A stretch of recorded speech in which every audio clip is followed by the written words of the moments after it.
सोचो जरा, अगर तुम अतीत में जाकर अपने दादा को मार दो तो तुम पैदा ही नहीं होगे, और अगर तुम पैदा ही नहीं हुए तो अतीत में गया कौन था? यही है वो सिर घुमा देने वाला सवाल। ज्यादातर टाइम ट्रैवल फिल्में यहीं आकर फंस जाती हैं। लेकिन आज जिस फिल्म की मैं बात करने वाला हूँ वो इस पैराडॉक्स को सीधा उल्टा कर देती है। क्योंकि एक अच्छी फिल्म हर सेकंड 24 बार धोखा देती है, मगर कुछ धोखे सोचने पर मजबूर कर देते हैं। तो तैयार हो जाइए दोस्तों, क्योंकि अब फिर से आपका दिमाग जलने वाला है। कहानी शुरू होती है साल 2044 में। उस समय तक टाइम ट्रैवल इजाद नहीं हुआ होता, लेकिन 30 साल बाद यानी साल 2074 में इंसान टाइम ट्रैवल बना लेता है। असल में अगर भविष्य में टाइम ट्रैवल संभव है तो वो अतीत में पहले ही घट चुका होगा। जैसे मान लो 10 साल बाद का तुम आज के दिन तुमसे मिलने आए तो आज वाला तुम उसे आज ही देखेगा, 10 साल बाद नहीं। सोच के देखो, लॉजिक एकदम सही है। अब फिल्म में होता क्या है, साल 2074 में टेक्नोलॉजी इतनी आगे बढ़ चुकी है कि किसी का मर्डर करना और बिना सबूत छोड़े बच निकलना लगभग नामुमकिन हो जाता है। तो भविष्य की क्रिमिनल ऑर्गेनाइजेशन एक चाल चलती है। वो जिन लोगों को मारना चाहती है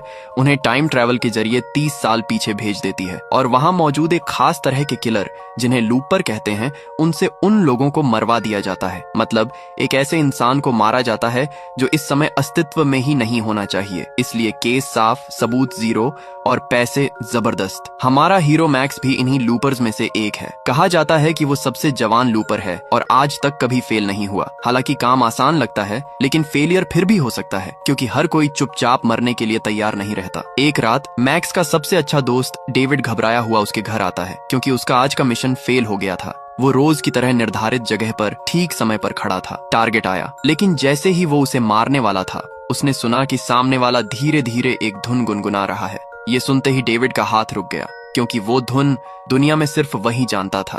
वो गाना उसकी माँ उसे बचपन में सुनाया करती थी।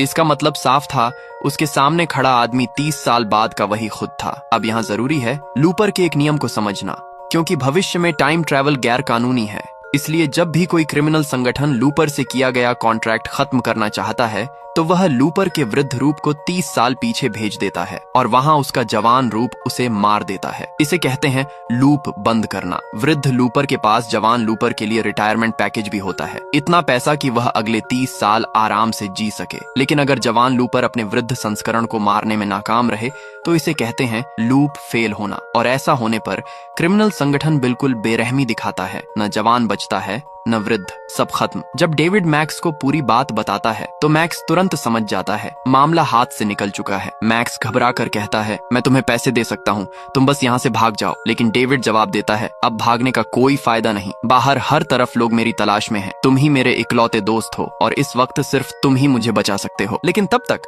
किलर्स जो डेविड के पीछे पड़े हैं पहुंच चुके होते हैं। डेविड बेकसूर गिड़गिड़ाता है। मैक्स अपने दोस्त के लिए थोड़ा इंसानियत दिखाता है और डेविड को अपने गुप्त कमरे में छुपा देता है।